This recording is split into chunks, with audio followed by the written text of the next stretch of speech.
In this video, I am going to show you how to handle Shopify refunds and returns.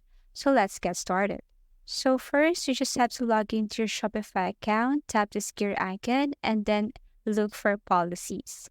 So here under policies, you will see all your policies on your Shopify store for your products and for your store's policy.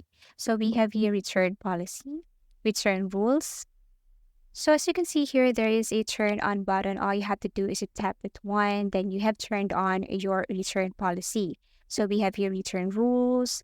You can read the following here: return accepted for 30 days, free return shipping, and no restocking fee, no final sale items. We have also here return and refund policy. So you can create your own return and return policy that your customers will see on your online store.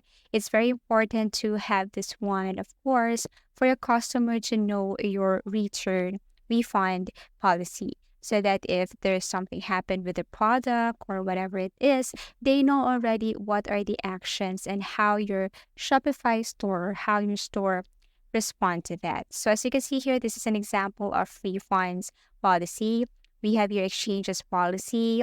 We have here below a non-refundable items. It's very important that they should also know that their items are non-refundable.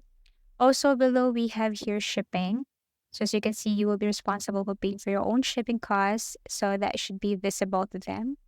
Okay, so once you're done with this return, and refund policy, if you can see above, there is an option here that says manage. That is below turn off. So if you tap this manage, obviously everything here under your return policy you can change.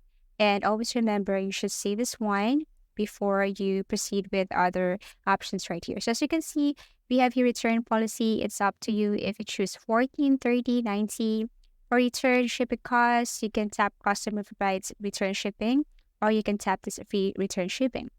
So restocking fee, you can add 1%, 2%, everything is up to you.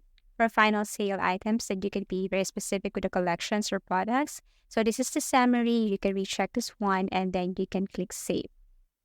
Okay, so once you're done managing your return policy, now you can go back. So let's start with how do your store or how can you respond to some items that customers want to ask for a refund.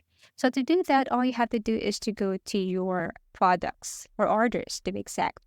Under orders, you will see here the items that are fulfilled or paid. So let's just say this person right here, the customer, she wants a refund from her item. So as you can see above, we have here refund, return, edit, more actions. So what you want to do is just simply click refund. Okay, so this item is for refund, subject for refund. So once you tap this refund item here, below you can type the refund amount. So everything is up to you. Let's just say you want to refund the amount of 100. Okay, so you can refund it right here. You can type the amount. And then for summary, you could also type here cash and delivery. So with the cash delivery, I think that is included, or it depends on your policy here. So once done, below you will see also your available amount for refund. So you must also, save something, put something in order for you to refund an item.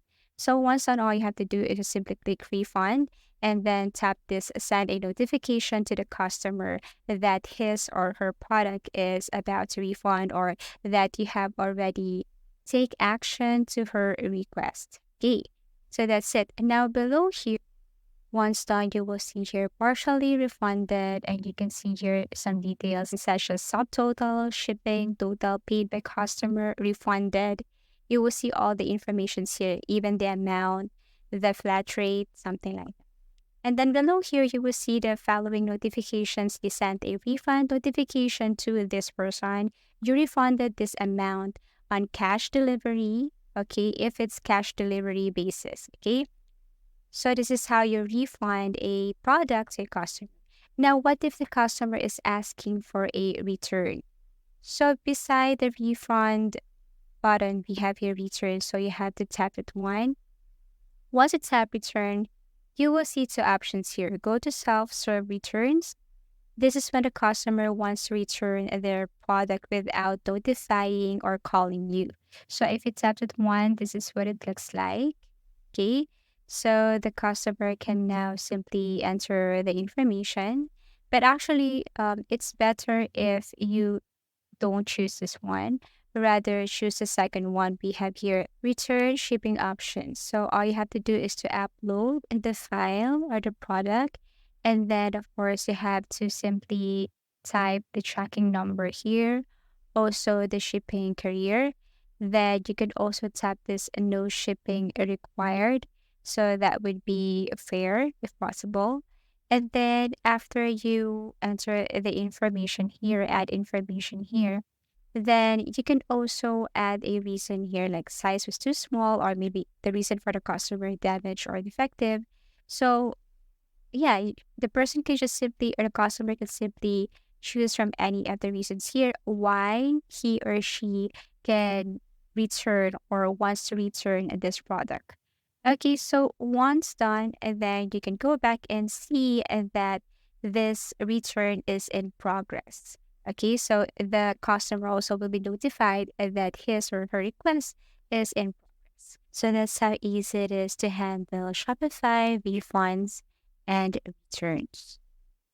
Now, you should always remember that online purchases are frequently viewed with caution, which can result in low conversion rates and sales. This policy, like refund and return, help ease some of their reluctance because consumers know they can return the item and receive a refund if their online purchase doesn't meet up their expectations. Same with the return. Customers can, of course, be dissatisfied with their orders for a variety of reasons. It could have been sized incorrectly, arrived damaged, or fell short of their expectations. They could ask for a replacement or a refund.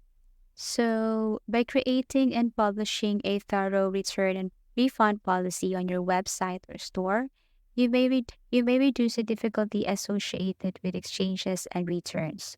Ad- Additionally, by doing this, you may perhaps create additional revenue streams and enhance client loyalty.